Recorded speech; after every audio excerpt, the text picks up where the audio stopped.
L'autre histoire, la grande, c'est l'histoire de l'oiseau qui chantait si bien. Un jour, en Afrique du Nord, près d'une oasis, un homme entend chanter un oiseau. C'est un chant d'oiseau comme il n'en a jamais entendu, quelque chose d'unique, de merveilleux. Il cherche la fenêtre, la maison d'où vient le chant.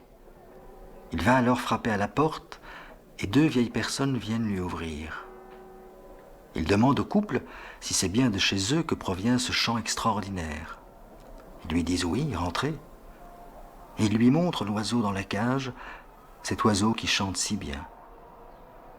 Il leur en offre alors un bon prix, mais ils refusent.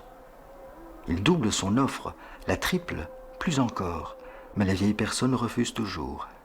Alors, dépité, il s'en va. Le lendemain, dans la petite ville proche, au marché aux oiseaux, il voit exactement le même oiseau. Il ne chante pas, mais c'est exactement le même.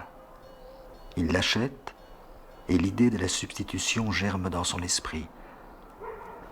Alors, l'après-midi, il retourne près de l'oasis et attend. Lorsque les vieux sont sortis, il s'introduit chez eux et opère l'échange. Puis il rentre en Europe et ramène l'oiseau chez lui.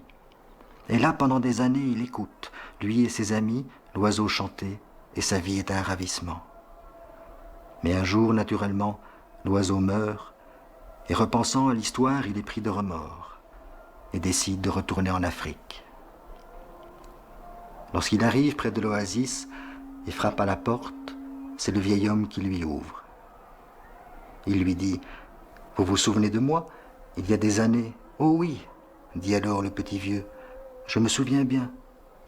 Il y a des années, vous aviez voulu nous acheter notre oiseau qui chantait si bien.